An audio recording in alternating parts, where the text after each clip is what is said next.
च पापानि जन्मान्त कृतानि च तानि सर्वाणि यस्यन्तो प्रदक्षिणां पदे पदे।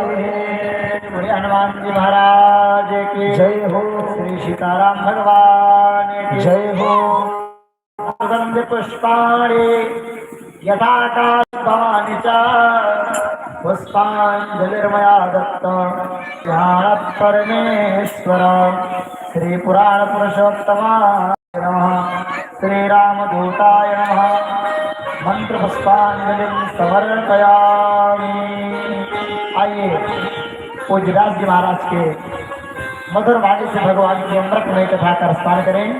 जय श्री राम।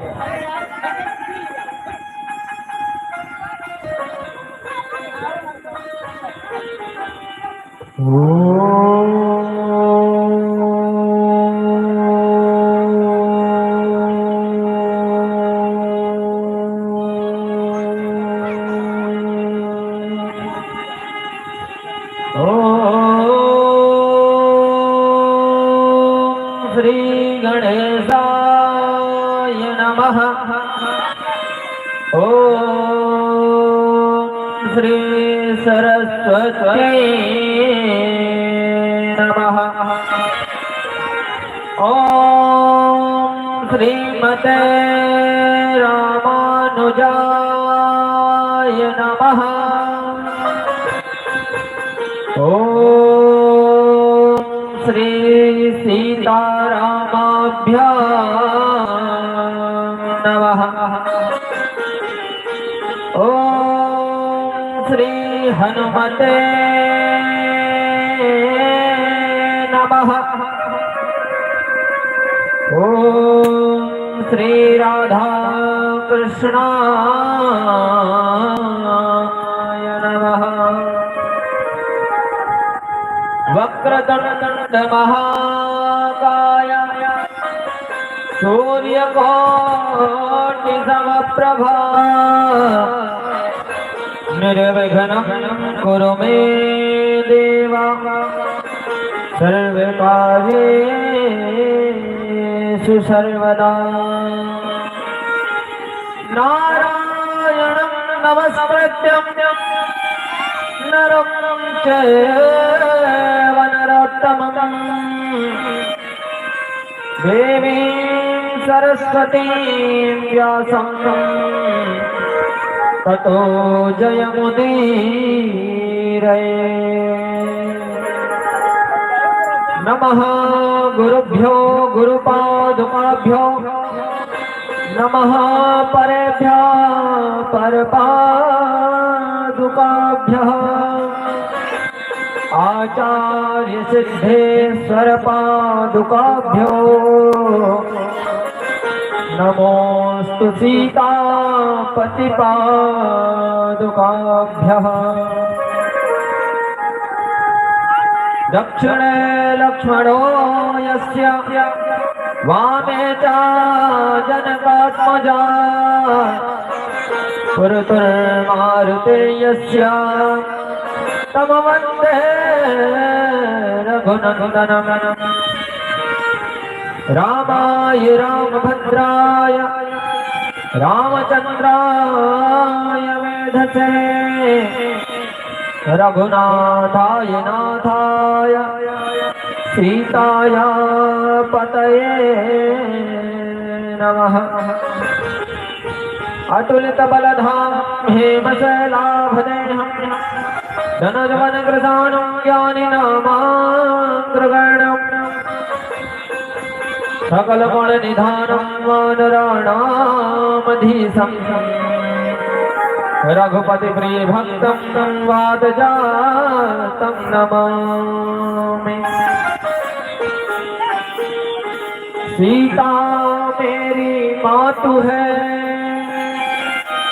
पिता मेरे हैं राम, इन दोनों के चरणों में मेरा कोटि कोटि प्रणाम। तुलसी तुलसी सब कहें तुलसी बन की घास, कृपा भई रघुनाथ की सो बन गए तुलसीदास।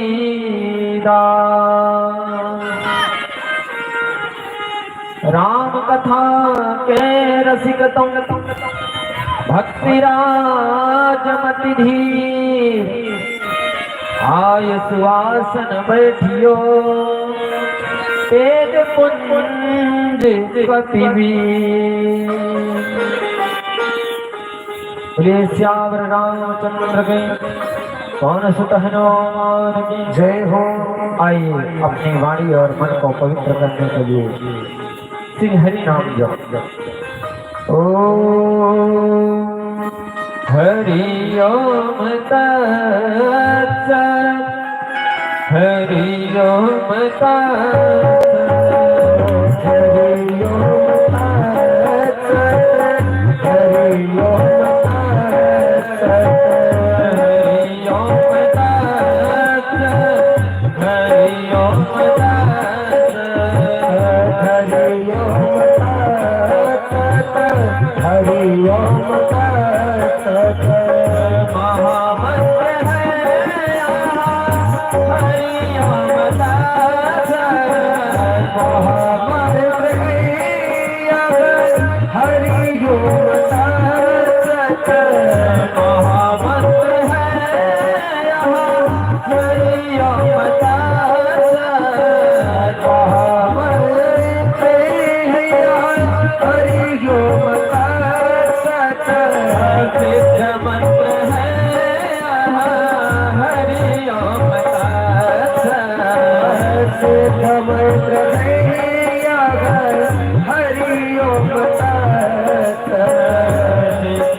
जपत पुरारी